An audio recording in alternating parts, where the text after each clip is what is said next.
Efendim, maalesef yaklaşık 6 yıldır dünyanın kör olduğu, sağır olduğu ve hemen yanı başımızda bizim akrabalarımızın olduğu, kardeşlerimizin olduğu bir coğrafyada, yani bağırsak duyulur dediğimiz bir noktada 6 yıldır süren bir zulüm, vahşet söz konusu ve ağır olan bu kadar çoluk, bu kadar çocuk, bu kadar kadın, bu kadar sivil ölümüne hala dünyanın bahsettiğiniz gibi egemen güçlerin sessiz kalması, sağır kalması, görmemezlikten gelmesi, özür dileyerek söylüyorum, üç maymunu oynamaları ağır geliyor.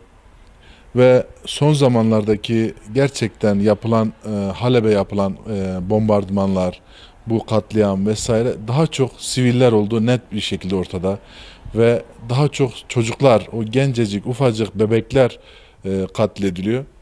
Bu vesileyle İslam aleminin de son zamanlarda bu olaya, bu tür vahşetlere sessiz kalması daha ağır oldu.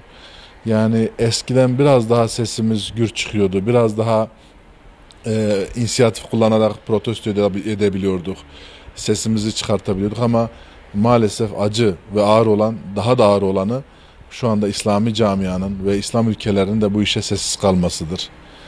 Şu anda Halep'te gerçekten de yani yaşam mücadelesi kelimesi çok basit kalıyor. Yani insani olarak e, yaşamanın çok zor olduğu bir noktadayız.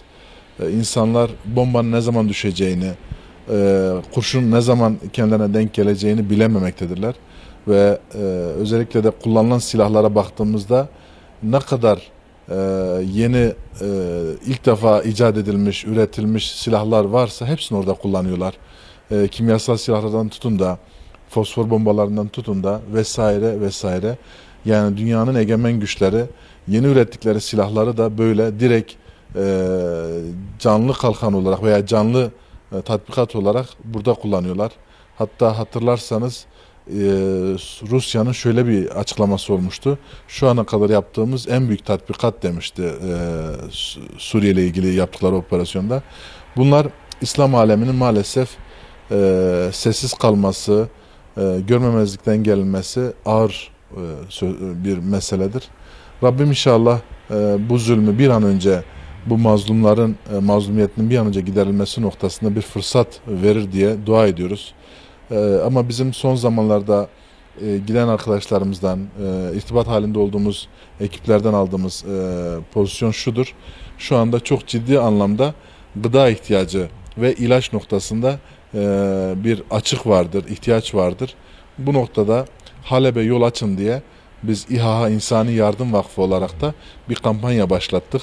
Biz duyarlı vatandaşlarımızın, kardeşlerimizin Halep'e yol açın kampanyasına, Suriye meselesine daha duyarlı, daha ilgili olmalarını temenni ediyoruz. Çünkü bu bir kardeşlik görevi, sıradan bir mesele değil. Asla ve asla böyle bir yardım, sadece bir yardım yapmış olma değil. Bunun hem insani hem de İslami boyutu söz konusudur. Biz özellikle de bu kardeşlik bağının olduğu, İslam kardeşliğinin bağının söz konusu olduğu bu coğrafyaya bir an önce gerekli yardımın yapılmasını temenni ediyoruz. Amerika'nın veya Rusya'nın kendi aralarındaki ihtilafları vesaire, bunlar oyunun bir parçası. Bunlar normalde masa üstünde farklı, masa altında farklı, gece farklı, gündüz farklı ama tek amaçları vardır. Kendilerine egemen olması, geride kim kalmış, kim ölmüş vesaire, bunların hiç asla ve asla umurlarında olmaz. Bunların amacı kendi gemilerini yürütmektir, para kazanmaktır. Çocuk ölmüş, kadın ölmüş, yaşlı ölmüş vesaire, asla ve asla bunların umurunda değildir. 6 yıllık zaman dilimi ve son 100 yıla baktığımızda bunu zaten net bir şekilde görmüş oluruz. Birinci Dünya Harbi'nde 10 milyon insan, İkinci Dünya Savaşı'nda 10 milyon insan ve akabinde Vietnam vesaire, Filistin'deki zulümler ve bu tarafa doğru geldiğimizde rahat 10 milyonu aşan insan söz konusu. Yani son yüzyılda Batı, emperyal güçler 30 milyonun üzerinde insanı katletmiştir. Tek ve tek bir gerekçeyle, kendi egemenliklerini sürdürmek amacıyla.